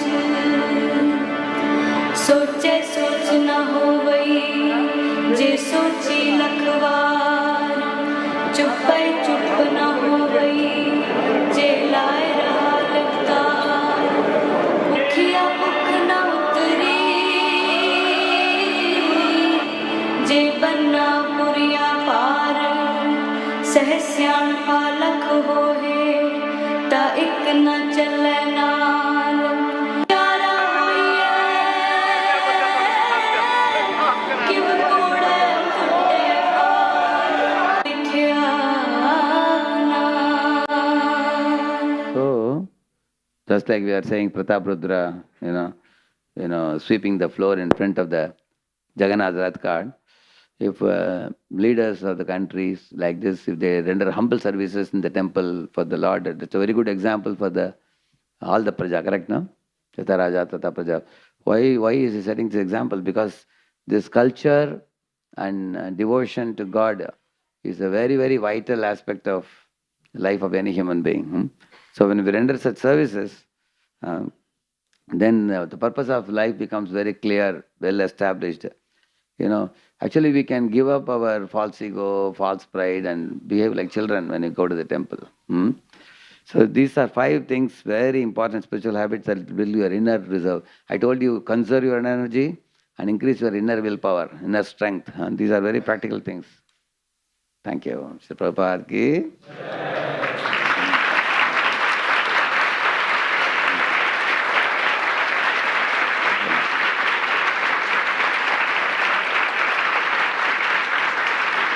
I can take some questions.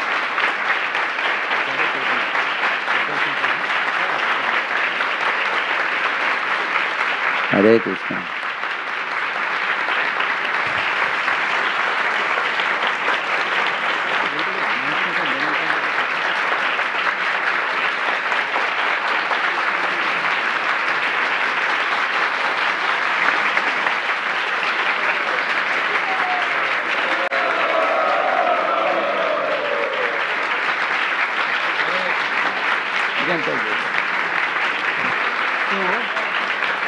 Hare Krishna.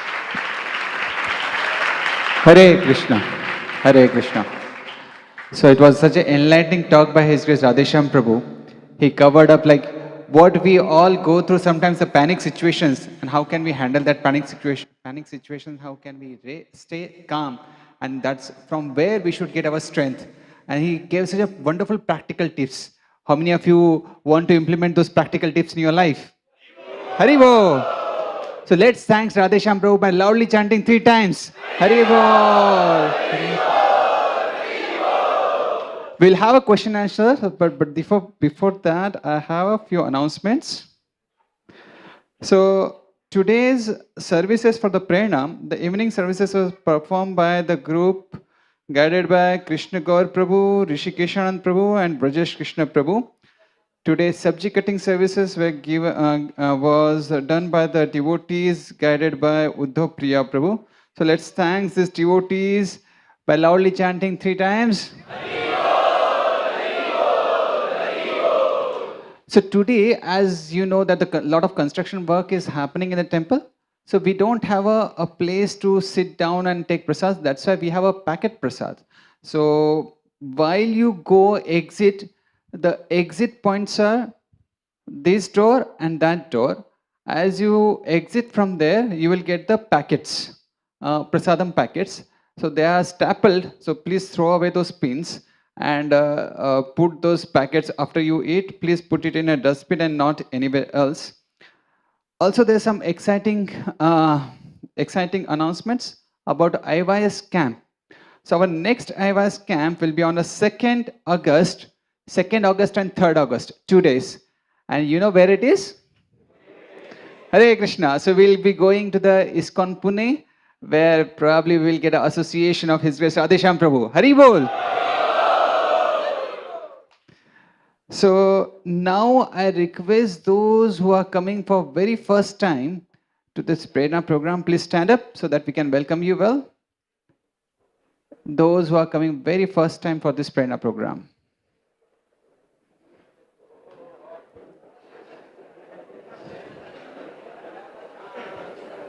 Hare Krishna.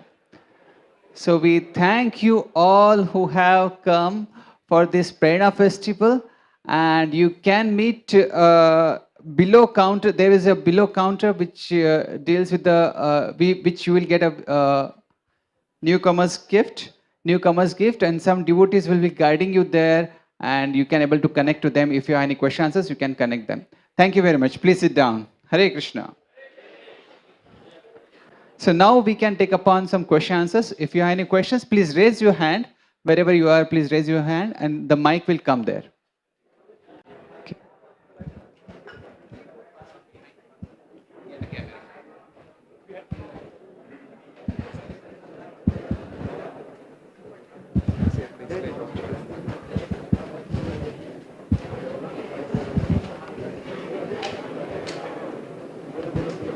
Harival Prabhuji. Thank you very much for the wonderful class.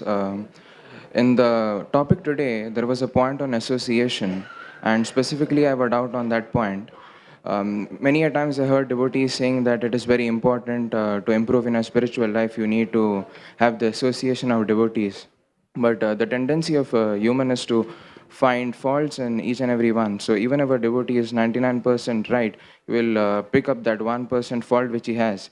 So, and anyways, with the relation of a soul is with the Supreme Personality of Godhead, with Krishna.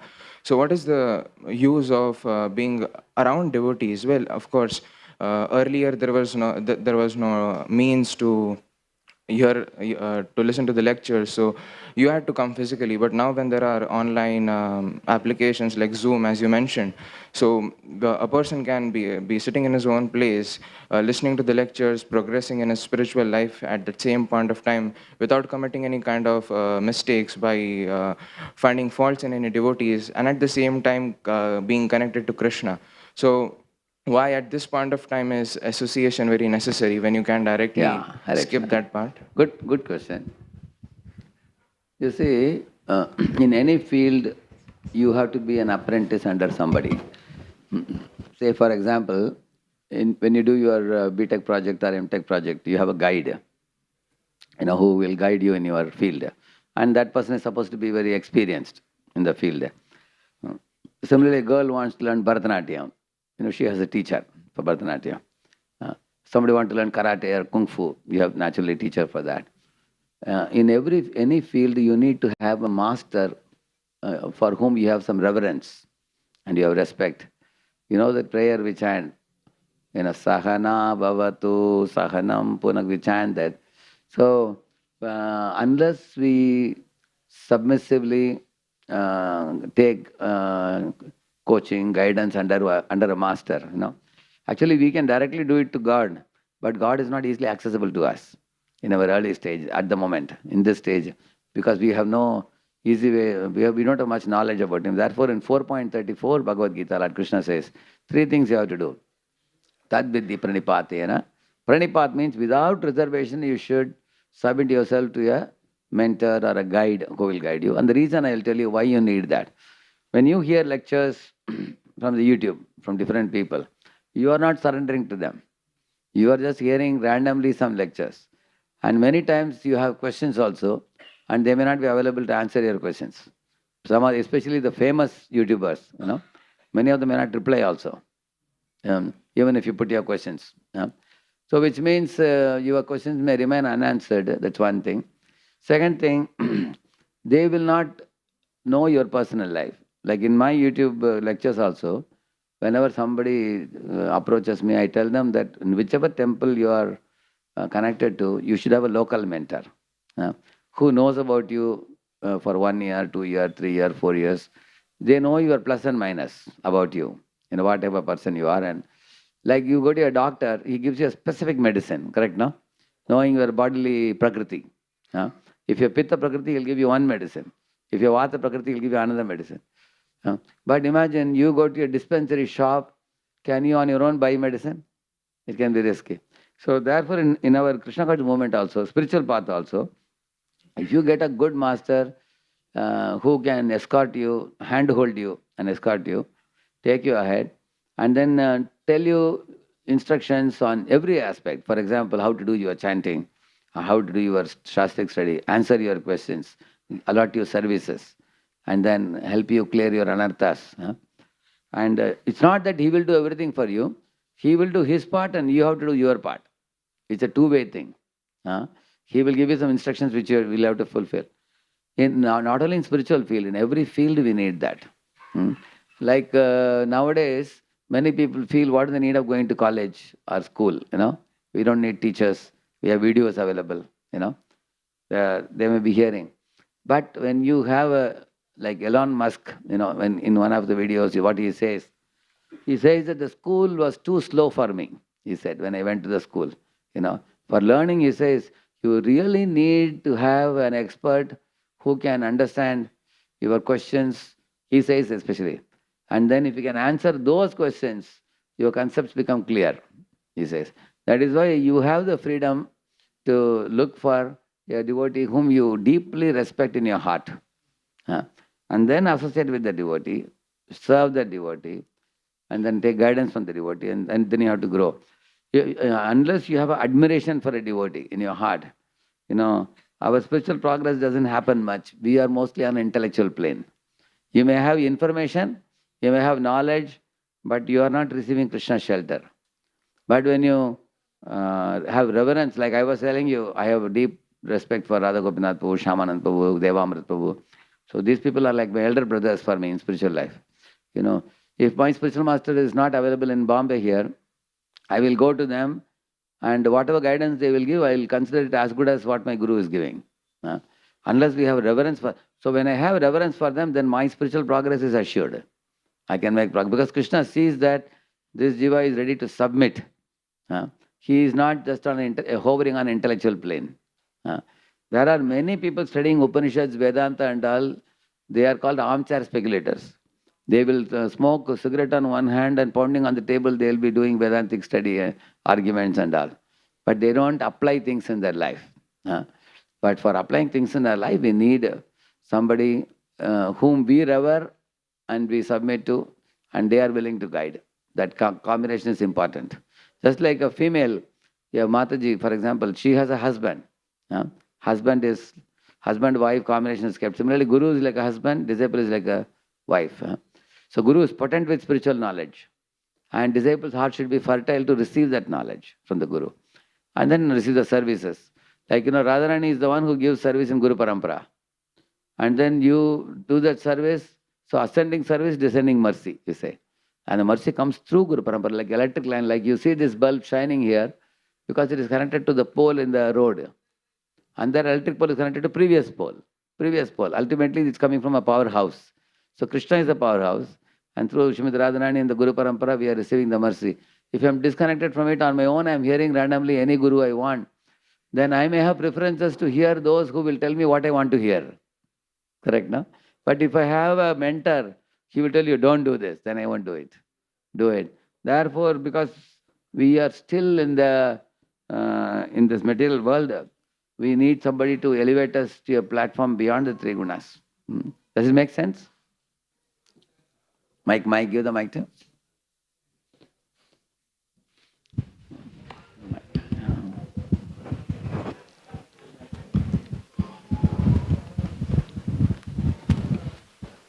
So Prabhuji, the fault finding part, how should I stop that? Because even after the... one thing you can know, like a moon has some black marks, correct, no?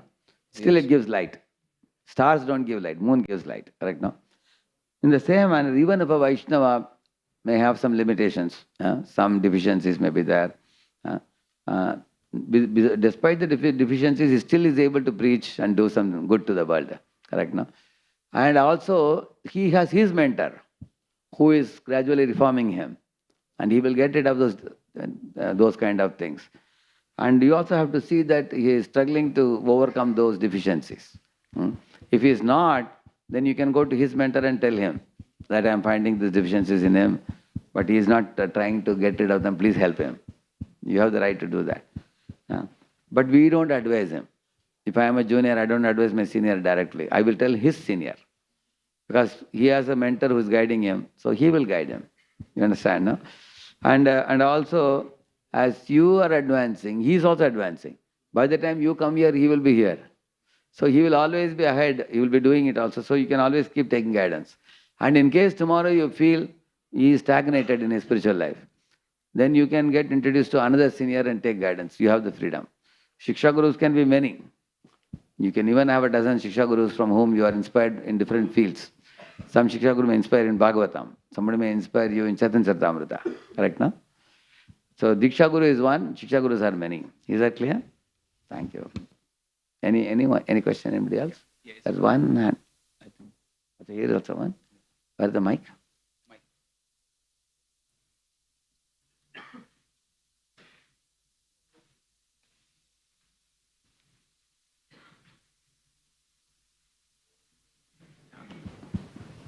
Hare Krishna, Prabhu. Thank you for the wonderful class. I want to ask one question that there are many friends of mine and relatives who are very interested in religion, but they do meat eating. So how to understand them that meat eating is not good and without hurting their feelings? Yeah, many of them are very innocent and ignorant. Like you see, Telangana people are so fond of Balaji. You know, in a year they go several times to Balaji temple, Tirupati. Although it's very difficult to get darshan. Huh? 3 hours, 5 hours you have to wait. They're very fond. But 98% of Telangana Vasis are eating meat. Huh? They just don't know. But when we hold the programs, you know, this year we got like 200, 300 boys, all Telugu speaking boys, became devotees. All of them have given up meat now. They were all eating meat regularly. They just didn't know, that's all. As soon as they got the knowledge, they gave it up completely. So I was telling these Telugu boys that we should preach and bring this 98% to 50% at least. You know, I was telling these people. So I feel that it's the duty of those who are devotees to eradicate the ignorance in the world by preaching, expanding. It's not that people are attached to it. If they learn what is, like Mrigari, how you changed, like that people will change. No? That's a possibility. So therefore, every one of us sitting here, you have a duty to tell your friends in the college hostel where you're staying in the same wing, and your friends whom you meet in the classroom, and your blood relatives, correct, no? So don't tell them about the regulative principles in the beginning. Tell them about chanting first. Huh? Once they're chanting, they get a taste. Even before chanting, give them prasadam first. Huh? First prasadam, then kirtans, then Prabhupada's books like Coming Back, SSR book, Science of Self-Realization, and then you can tell them to chant. And then you can tell them regulative principles. All right? Any other question? Yeah. Hare Krishna. Hare Krishna. So, Prabhuji, you told that we should think, we should give a pause before reacting. Correct. So, many times we are successful to avoid reacting, but then what happens is either of the two things happen, that either after many times that anger blasts on the person, or otherwise what happens is we keep developing deeper and deeper grudge towards that person, and the more we love the person. At the moment, if you have delayed your reactive behavior, you go away from that place. And then you get time to reflect. Generally, there are a few reasons why we become angry. CEO, IF, you can remember. If CEO, if I am CEO, like that you can think. Huh? I stands for when someone insults you. F means when someone frustrates you. C means when you are unable to control someone. Like Hiranyakashipu tried to control Prahlad, he couldn't control, he became angry. You know? Control. E means when you had expectations from somebody, they did not meet the expectation. They told they will do, they didn't do it. Huh? E. And O means when somebody ridicules your opinion or doesn't consider your opinion, then you become angry. You remember this five? I? Insults. Insults. F? Frustrate. Somebody behaves in a frustrating way. Somebody gives you frustration. And C? Control. Yeah, you're unable to control them. You try to control, you're unable to control, become angry. E? Expectations. Your expectations are not met. And O? Opinion. So now when you sit in your room and reflect, okay, I gave my opinion, he ridiculed my opinion or I didn't consider it. And then you may also seriously think about it and think that, okay, the opinion I gave is not the only opinion. Others may have different opinion. God has created everybody differently. You know, everybody, like 5 fingers are not the same. Let them have their opinion. What's wrong if he expresses his opinion? Okay, his culture of ridiculing me is not very good. Probably he was not brought up well, at his home. But further, God will take care. If somebody is ridiculing me, and God will give him what he is due. I don't have to give him punishment. Why should I hurt myself by thinking about it? Because he is not so cultured in his behavior. I'll keep away from him now in future. I will not unnecessarily make friendship with those who are uncultured. Like that we can make up our mind. So when you get time to reflect, because by maintaining grudge in our heart, we suffer more than them, according to doctors also. Like holding a red hot coal in my hand, running behind somebody, it doesn't help. In one very big youth group, I asked a question.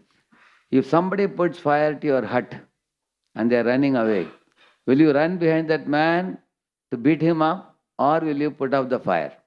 I asked the question. 90% of the boys said, I will run behind that fellow. Very surprising. And then I told them, if you run behind him, your whole hut will be burned down. But if you immediately put a water jet, your home can be saved, I said. Then they thought for a while and said, okay, Prabhuji, first I'll put out the fire and then I'll run behind him. So you can see that our anger is reduced. How? Actually, when you chant the holy name with a prayerful mood, when Krishna's mercy comes in the life of a devotee thinks, I also have many faults. Not that others only have faults. I have many deficiencies. Sometimes my behavior has caused him to behave like that. Like I take a stone and throw it and it comes and hits my head and, hey, why stone is hitting me? I only throw it. So sometimes I begin a behavior which makes other person behave like that also. So these things you will be able to think deeply when you get time. You have to purchase time by delaying the reactive behavior. Because if you immediately react, then the relationship is either broken or it can go to more bigger fight also. Correct, no? So in essence, what I told you in solutions, you can remember this ABCD, you can remember. A is association, I told you, coming in regular association. And B is Bhagavad Gita, Bhagavatam, study. That gives you the discriminative compass. It gives you. And C is the chanting of the Mahamantra regularly, daily. D is delay reactive behavior by chanting Mahamantra 3 times. You delay it.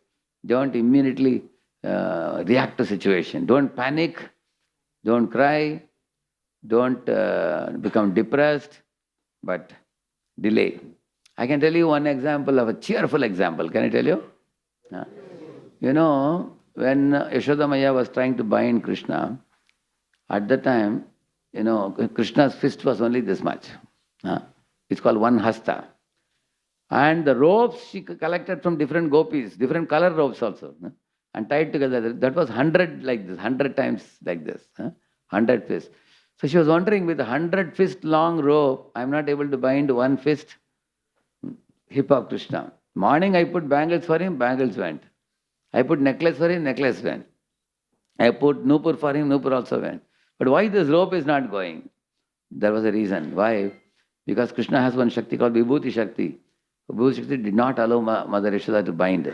Because if she binds him, he cannot go for Makan Chor Leela. He cannot go. He cannot go for stealing butter. Correct, no? So, at that time, all the gopis told her, the gopis are smiling.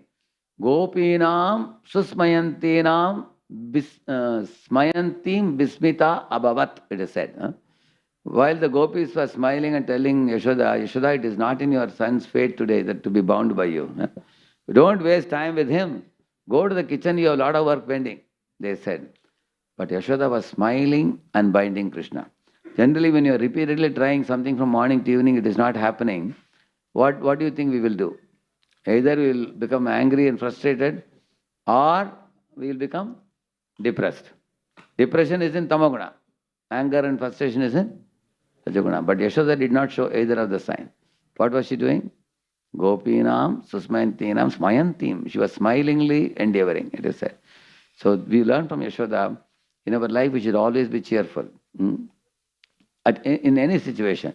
Like I am reaching a station, I see the backside of the train is already going ahead. What I should do? I can throw tantrums. I can become frustrated, I can beat on my head and sit down, correct now? Or I can just smile. See, the train is showing its back, you see, isn't it? Okay, then look at the watch and see what is the next train. Because this train is lost now. Let us find out.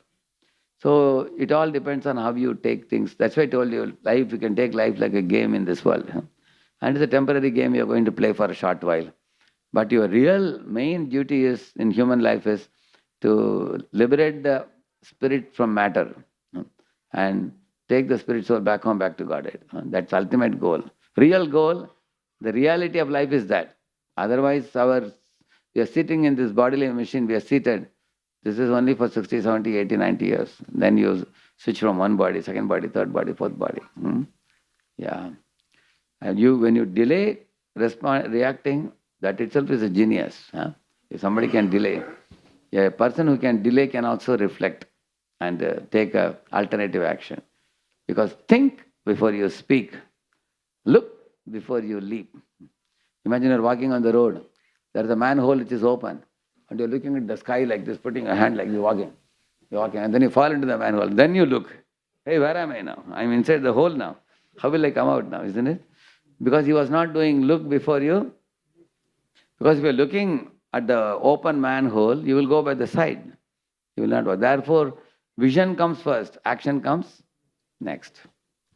So vision first, action next. Think before. This is actually Sattva-guna. Sattva-guna actually means you think twice before you take any action. Like in case, imagine one of your friends is very important for you. But somehow today a quarrel has come between both of you. What is important for you? Relationship is important for you, or proving your point is important for you? In case relationship is important, you can forgive. Forgiveness is the bridge that preserves the relationships.